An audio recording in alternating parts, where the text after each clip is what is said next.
Community, I really strongly feel is a part of our educational enablement stack. What is the community and in service to B2B? What is a community in the first place? If I go back in time, I was there back in the day when a community was a BBS, was AOL, and then you have these forums and platforms and you have all these things.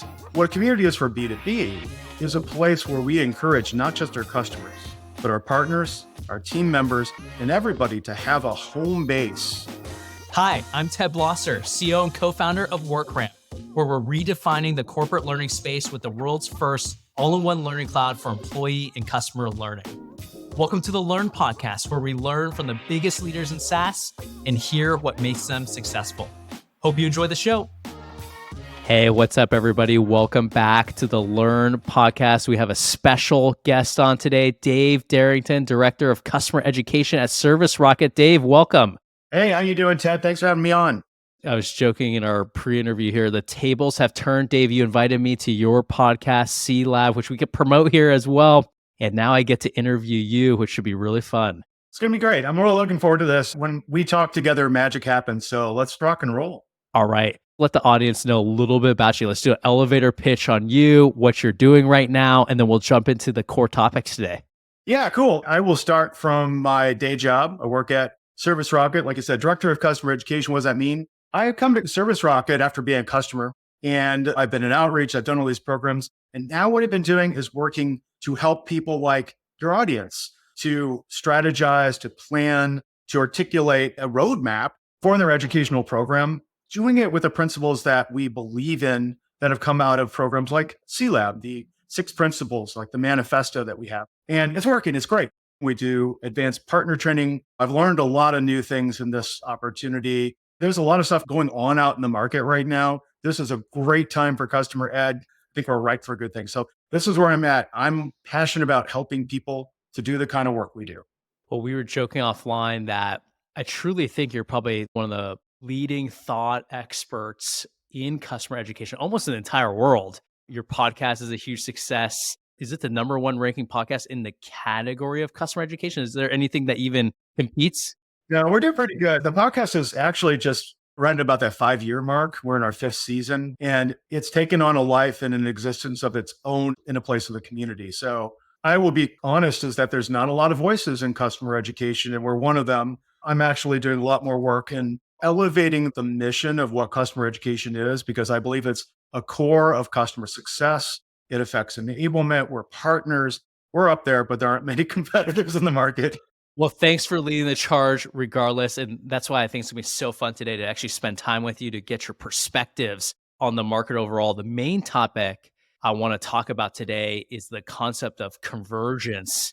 What I'm personally seeing on the market is the convergence of multiple different categories that typically used to be standalone. Think about the academy, think about the community, think about the knowledge base, think about digital adoption platforms. They're all converging right now. So I want to have that as a main theme for our discussion today. But the first place I'll start is on academies themselves, because I think that was really where you grew up. You built an awesome academy, for example, at Outreach. That's when we first met. But tell us about the academy market. How do you think the academy market is going to evolve? And I'm assuming you'll probably say something around convergence, but tell us more in a vacuum, the academy market, and then we'll move on to a few of the other categories and then maybe tie them all back together here. First off, I want to go back and channel the discussion that we had a year or so ago where this came up. This was emerging. We're at a concrescence. I'm thinking about right now, I wish I could get my Crossing the Chasm book out, because one of the things I'd like to frame up and propose to our audience is we think of education like it's this linear thing. It's like, oh, I'll just build some stuff and I get out there and I train my team and I help them grow and they're going to help other customers grow. Not like that. The felt experience, Ted, you know this because you're like me. We're working in these startups, working in these ecosystems, and you as a leader see it even more. So where we're at with that in context of an academy is like your second step in an educational enablement program. And I think we could speak to that whole market. Where are we at?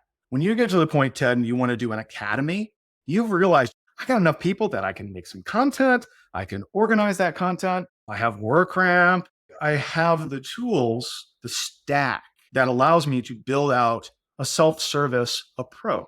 And that's important. Think of it like a Jeopardy board. I'm going to take admin for 200, Alex. You pull the card off and then we go down that path and we have the questions and we learn. So might have one path, another path, another path. So you can put a matrix up. It's kind of linear. In the modern era, the workflow and the persona of whomever is using our product. I think it's a baseline. It is where you start and it's where you grow, and it will always be part of your ecosystem because it characterizes and tells the story of how I put all these ideas together to use the product or to work as a team.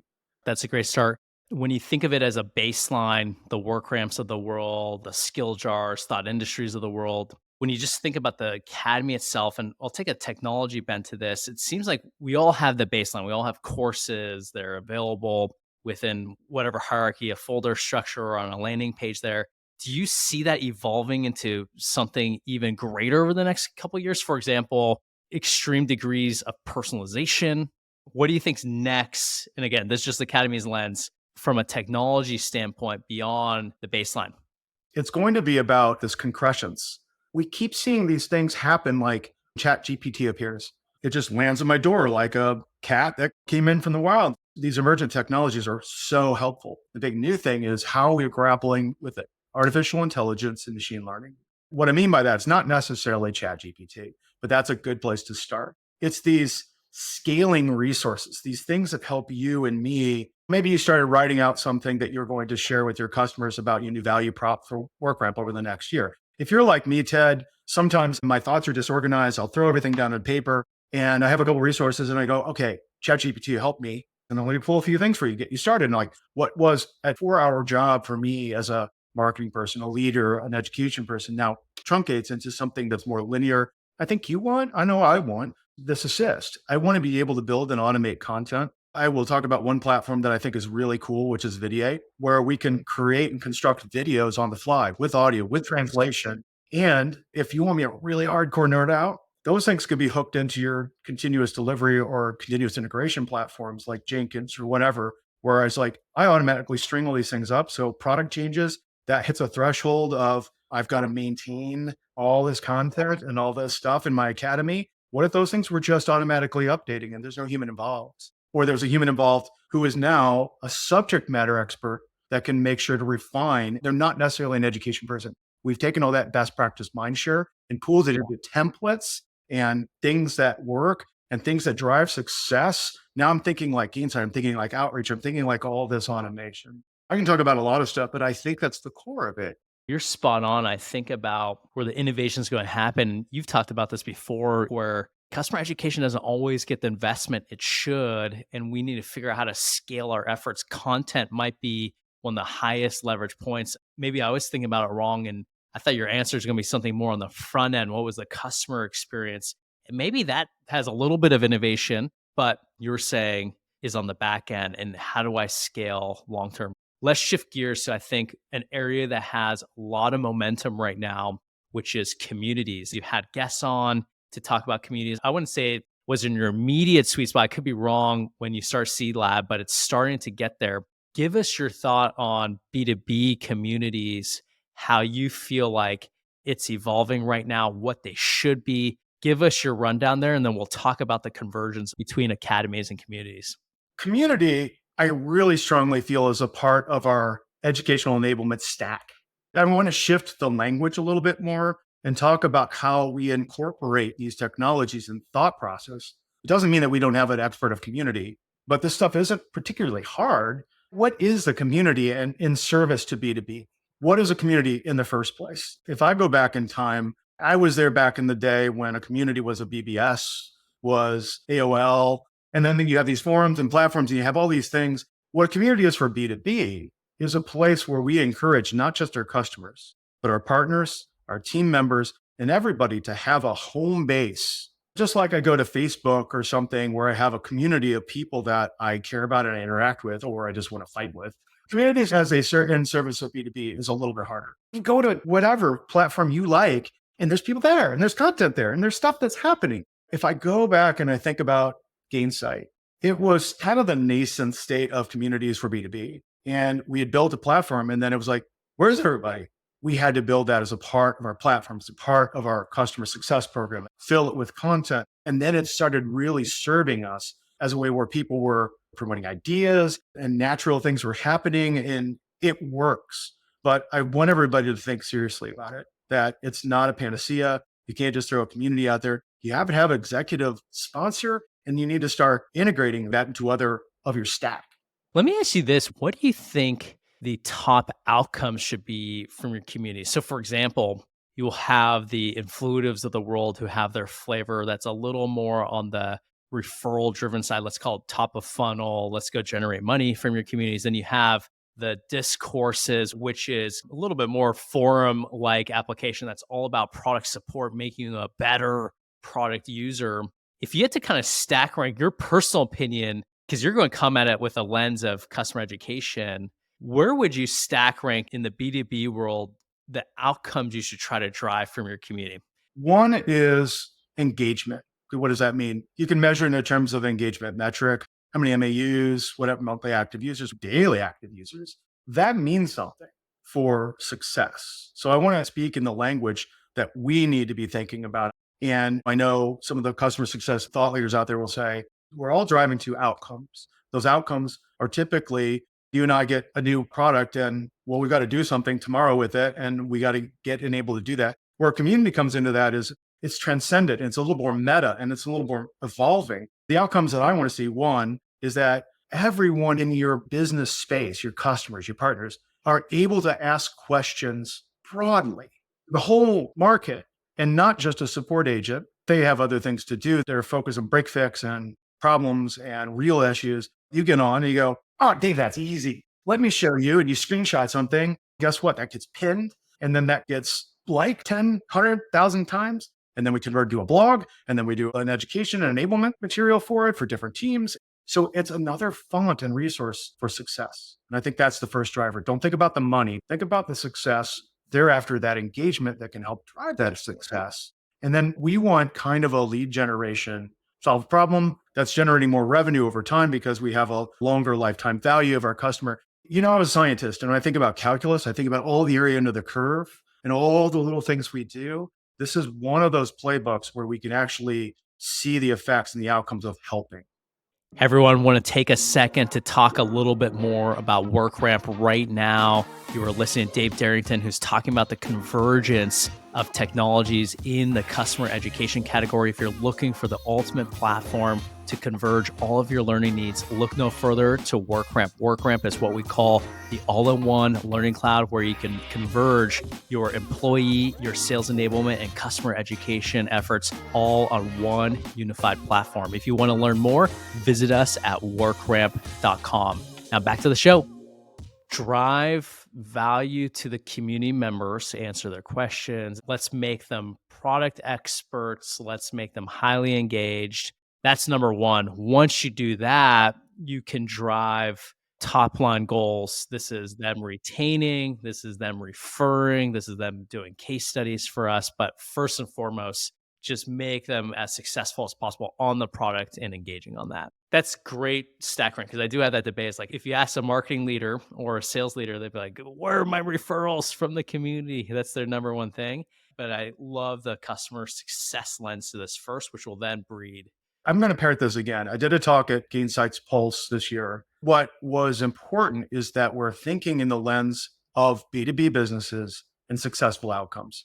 Customer education, in my thinking, is the core of customer success. It's all the things we do and we never talk about, but we're trying to now package all of this stuff up so that these are legitimate plays that go into your playbook. And this is customer success. I love that. Let's combine these two topics now. I'll talk about a few trends that we're seeing in the market. So I want to get your opinions on these. I actually listened to your podcast with Adam from Docebo. Really good episode. Loved his vision. I think you knew him even previously. And he was talking about the convergence of communities and customer education academies, because they just bought PureBoard.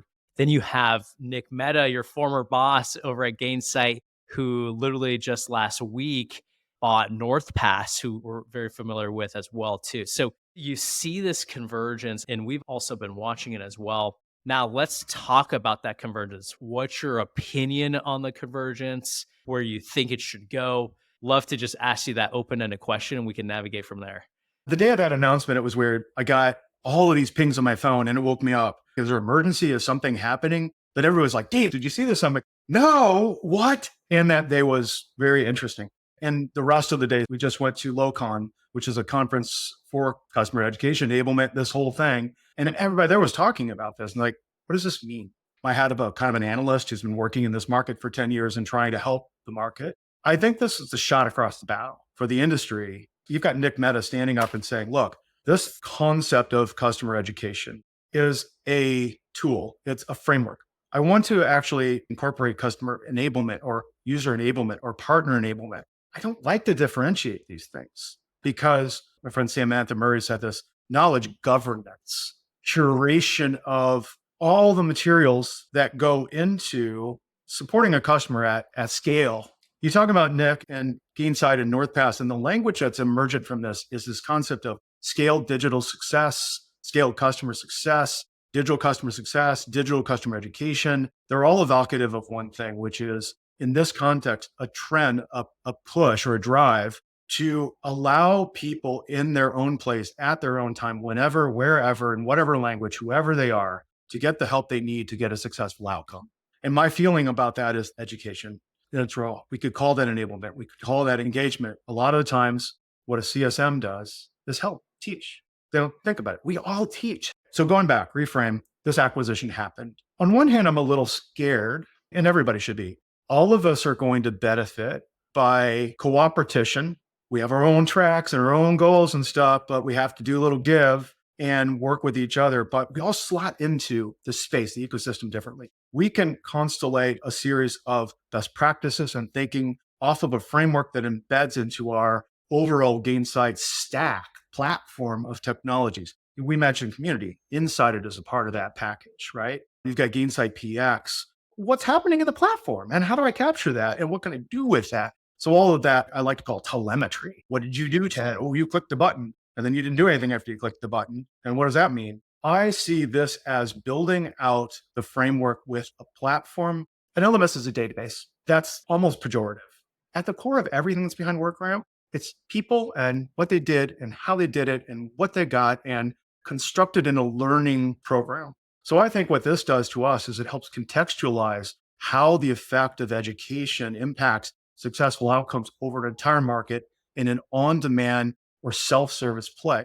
I have to emphasize this too. At Outreach, when I built my program, and this was on the SkillJar platform, we had a small team working on the scale plays, but we had a massive team working on training live. What I saw though, and this was fascinating, is this push away from the live, away from one to many. It's still there, and the system can allow us to pay for people, pay for that and get that ROI and get that one-on-one intention. But the bulk of those people are maybe inattentive, busy, don't have time, got the kids that time, and they're going to come back and say, can I have the recording? Go to the academy, go to the platform, go to the integration, build this whole on-demand platform that is there. It's that dashboard, that portal that is there for you any time of day. That's the excitement that I have as an analyst strategist. It's here and important. Now what?